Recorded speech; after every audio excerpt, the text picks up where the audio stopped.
Thanks, Lascan. Obviously, the most striking aspect of this summer economic statement is the profound shadow being cast on our country by the October 31 deadline for Brexit. The setting out, of course, of two radically different budget scenarios, Scenario A on page 25 and Scenario B on page 26, is actually unprecedented.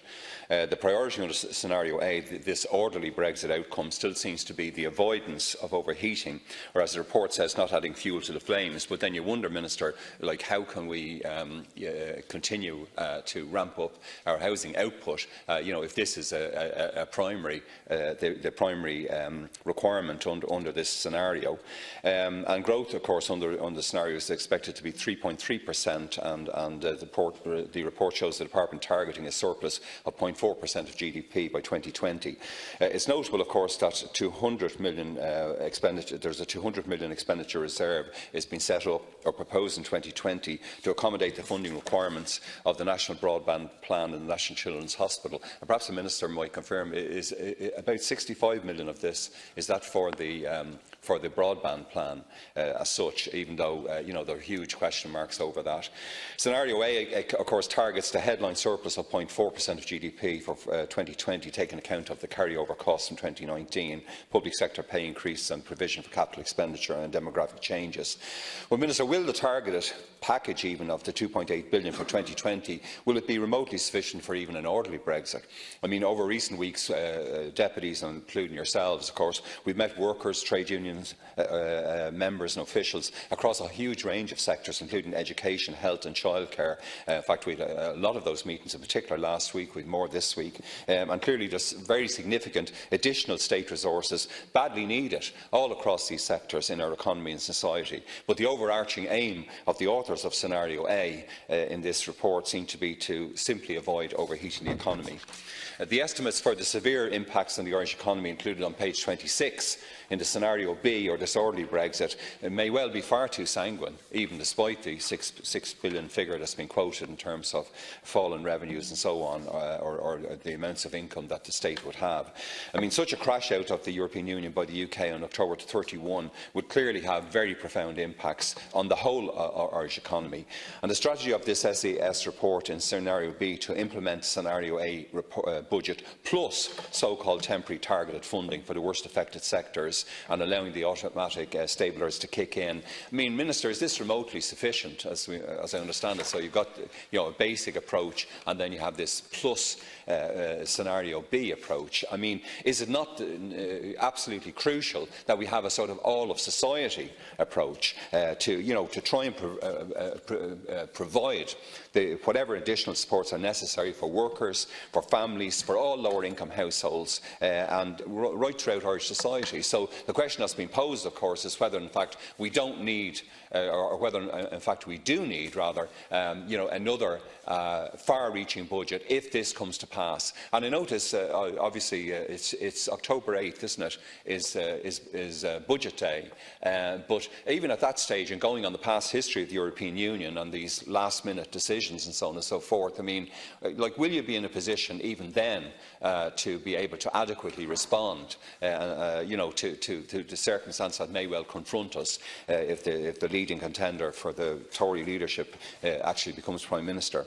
There's little, of course, in the SES about broadening the tax base, Minister, which is disappointing, even to provide further buffers against the arrival of Brexit. And as colleagues were saying, Professor Kinsella, I think, at the University of Limerick, was present today at the Budget Oversight Committee, and of course he referred to Ireland as being this dual economy, the economy of the multinationals with 300,000 workers producing massive but unstable corporation tax, and the real economy, if you like, then the economy with nearing full employment and some growth in household income and consumption. And of course, one of the helpful things I notice in the SCS is page 16, box 3, which looks at the huge linkage between our economy and the American economy. And that, of course, only highlights the 60 billion of imports and exports going in each direction. It only kind of highlights, though, again, our vulnerability, Minister, doesn't it? Particularly in the administration of Mr Trump, which has at least, unfortunately, 18 months to go. The then and now chapters, Chapter 3 of the report comparing Ireland before the Great Recession with the Ireland of 2019, I mean, obviously it's included to give us some reassurance, and we hear about obviously this statement in front of us, the SES, the spending reviews, the tax strategy group, obviously the Parliamentary Budget Office, their work, and our own Budget Oversight Committee, of which I'm a member. But it has to be said, Minister, your two departments, they still seem very lethargic in responding to the provision of even more transparent information and to the various critiques of your performance over the years. And for the second year running, of course, as many colleagues have said, the IFAC, Irish Fiscal Advisory Council, has said the increase in current spending without additional revenues, and a key point made by Deputy Boyd Barrett and Deputy Murphy, they're totally unsustainable, and that the government's medium-term strategy is not credible. And as you know, there is a motion on the floor of the Dáil in my own name about last year's IFAC report, and here we have a very similar report this year. And again, I mean, it's hard to know why there, you can't respond, Minister, in a very full manner to the challenges that have been put to you, I think, by IFAC. And I accept, obviously, as Deputy Noonan has said, what's the use of having a dog if the dog doesn't bark, etc. But the response is necessary. The public expenditure strategy in Chapter 5 refers to a number of expenditure reforms which we hope are happening in the overall budgeting process, and they include the spending reviews, of course, of 2017 and 2018, and of course there's one promised for this year.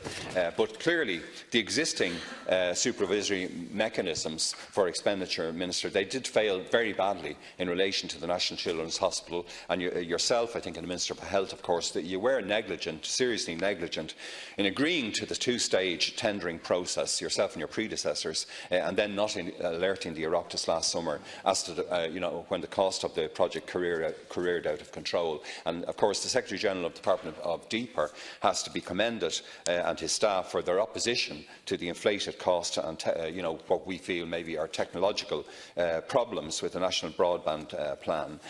Obviously Chapter 5 focuses on expenditure overruns in the Department of Health, and we hear about a new oversight group to monitor spending chaired by DPER, and monthly spending reports to Cabinet committees and so on. And we're aware of the work, of course, of the new Director General of the HSE already over the last number of months in terms of what he obviously sees as the control of spending. But in our examination, I think, of the Budget Committee of health votes and the supplementary estimates each year, the key issue identified, I think, by contributors like Father Sean Healy of Social Justice Ireland and others, was the total failure by successive governments from 2011 to remotely adequately fund the HSE, and the lack of coordination between the HSE's annual operational plans and the headings under the health vote.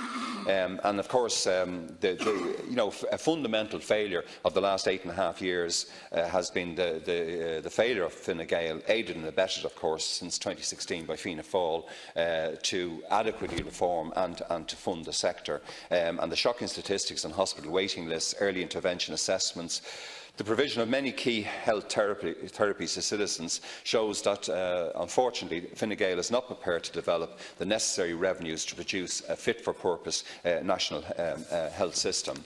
The reliance on expenditure ceilings, too, in the health, social protection and education budgets from 2019 to 2021 also seems problematic, since they seem to be based on changes just driven by demographic factors only, and they don't seem to be addressing significant improvements in the actual services that are being offered.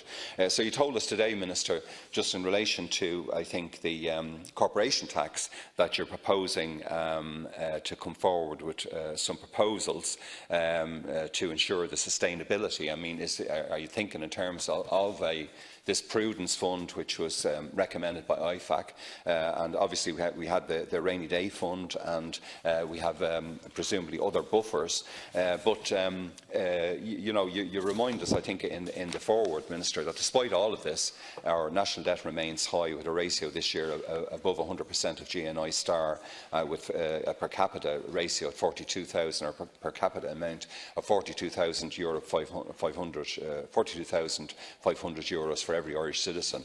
But of course, it was yourself, your predecessor, and the late Deputy Lenihan that foisted most of this debt on the Irish people. And now, at this very critical juncture for our country over the next couple of months, I think the great concern for many deputies like myself will be that it won't be again ordinary citizens who have to bear the brunt of any remediation or of any measures to try and protect our country's economy. Now we move on to the rural